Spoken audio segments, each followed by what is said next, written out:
हाय, hello, नमस्ते. मी उज्ज्वला पवार या YouTube चॅनलवर तुमचं अगदी मनापासून स्वागत आहे. तर आज आपण शिमला मिरचीची भाजी करणार आहोत. तर इथे मी शिमला मिरची घेतली आहे. एकदम लहान अशी शिमला मिरची घेतली आहे. तर याला देठाकडचा ह्याचा भाग आपल्याला कट करून घ्यायचा आहे. आणि यामध्ये बिया असतील तर त्या बिया देखील आपल्याला काढून घ्यायच्या आहेत. आता या शिमला मिरचीमध्ये बिया नाही आहेत.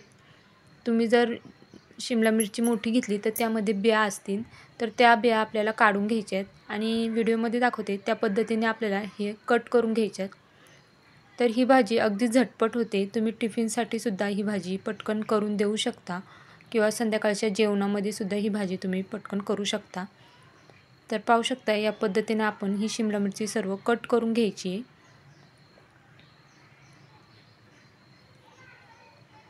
आणि यामधल्या सर्व बिया आपल्याला काढून घ्यायच्या आहेत. तर पाहू शकता सर्व शिमला मिरची मी कट करून घेतली आहे आणि यामधल्या बिया देखील आपण सर्व काढून घेतल्यात. आता इथे मी एक कांदा आणि टोमॅटो घेतला आहे. तर मीडियम आकाराचा मी कांदा घेतला आहे. तो आपल्याला कट करून घ्यायचा आहे. कांदा आपल्याला बारीक कट करून घ्यायचा आहे. जर तुम्ही माझा व्हिडिओ इथपर्यंत पाहिला असेल आणि अजून देखील लाईक केले नसेल तर प्लीज एक लाईक नक्कीच करा. तर बारीक असा आपल्याला कांदा कट करून घ्यायचा आहे. तर पाहू शकता अशाच पद्धतीने आपण पूर्ण सर्व कांदा बारीक कट करून घ्यायचा आहे. त्याच पद्धतीने आपल्याला टोमॅटो देखील बारीक कट करून घ्यायचा आहे. तर आता इथे मी वाटण्यासाठी शेंगदाणे घेतले, खोबरं घेतले किसून सुक्कं, लसणाच्या पाकळ्या घेतल्या आणि कोथिंबीर घेतली. आता हे आपल्याला वाटून घ्यायचं आहे. तर पाहू शकता इथं मिक्सरच्या भांड्यामध्ये मी वाटून घेतलं आहे. तर खूप जास्त असं बारीकसुद्धा आपल्याला वाटायचं नाही आहे आणि कोरडंच वाटायचं आहे, पाणी टाकायचं नाही आहे. आता इथे मी गॅसवरती कढई ठेवली आहे. कढई गरम झाली की यामध्ये आपल्याला एक पळी तेल घालून घ्यायचं आहे. तेल गरम झालं की यामध्ये आपल्याला पाव चमचा मोहरी घालायची. मोहरी तडतडली की यामध्ये आपल्याला पाव चमचा जिरे घालायचे. जिरे देखील फुलले की यामध्ये आपल्याला कढीपत्त्याची पाने घालून घ्यायची. आता यामध्ये आपल्याला बारीक कट केलेला कांदा घालायचा आहे.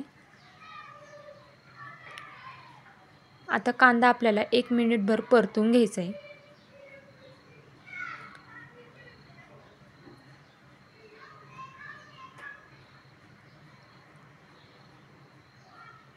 कांदा परतला की यामध्ये आपल्याला टोमॅटो घालून घ्यायचा आहे.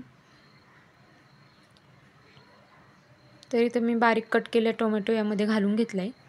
आता टोमॅटो देखील आपल्याला 1 मिनिटभर परतून घ्यायचं आहे.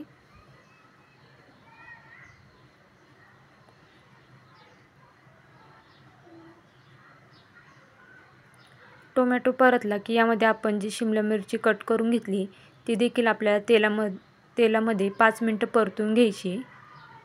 शिमला मिरची तेलामध्ये परतून घेतली की तिची टेस्ट ही वेगळी लागते. तुम्ही अशीच शिमला मिरची टाकून बघा आणि तेलामध्ये परतून बघा त्याची टेस्ट वेगळी लागते. आता मिरची देखील आपली 5 मिनटं परतून झाली आहे. आता ह्या साईडला करून ह्या तेलामध्ये आपल्याला मसाले घालायचे. तर इथे मी कांदा मसाला घेतला आहे, गरम मसाला घेतला आहे, बेडगी मिरची पावडर घेतली आहे आणि हळद घेतली आहे. आता हे देखील आपल्याला तेलामध्ये मिक्स करायचं आहे. आता हे सर्व आपल्याला तेलामध्ये परतून घ्यायचं आहे.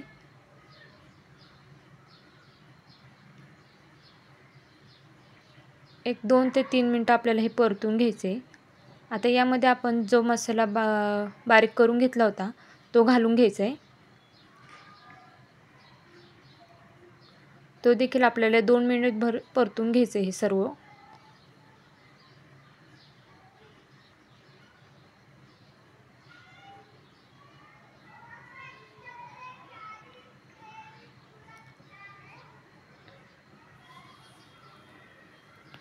आता हे सर्व 2 मिनिट मी परतून घेतले. आता यामध्ये आपल्याला पाणी घालायचं आहे.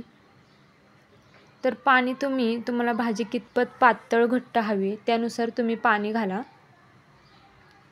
तर मी जास्त पातळ देखील ही भाजी करणार नाही. मी टिफिनसाठी ही भाजी करते त्यामुळे मी ही जास्त पातळ नाही करणार आहे. लपतपीत अशी ही मी भाजी बनवणार आहे.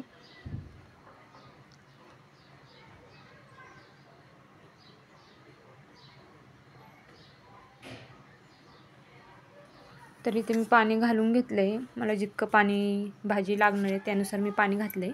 आता यामध्ये आपण चवीनुसार मीठ घालायचं आहे आणि यावरती झाकण ठेवून आपण 5 मिनटं शिजून द्यायची आहे आणि अधूनमधून हलवत जायची ही भाजी, नाही तर खाली लागू शकते. 5 मिनटं झालेत. आता आपण भाजी चेक करूया. तर पाहू शकता आपल्या भाजीला तरी खूप छान आली आहे. आता हे सर्व छान मिक्स करून घेऊया आणि आपण चेक करूया शिमला मिरची शिजली आहे का. तर इथे शिमला मिरची थोडी कच्ची वाटते. आपण यावरती पुन्हा 5 मिनटं झाकण ठेवून शिजवून घेऊया.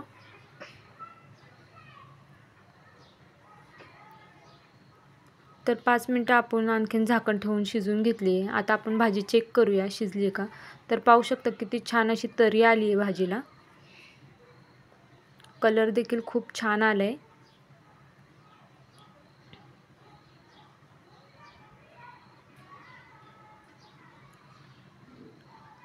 तर आपली शिमला मिरची छान अशी शिजली आहे.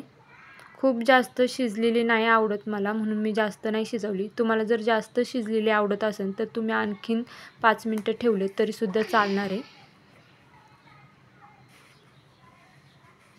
तर आता यावरती आपण कोथिंबीर घालून घ्यायची आहे. कोथिंबीर घातल्यानंतर ह्याला पुन्हा एकदा मिक्स करून घ्यायचं आहे आणि गॅस बंद करायचा आहे. तर कशी वाटली तुम्हाला माझी आजची शिमला मिरचीची भाजीची रेसिपी हे मला कमेंट करून नक्कीच सांगा.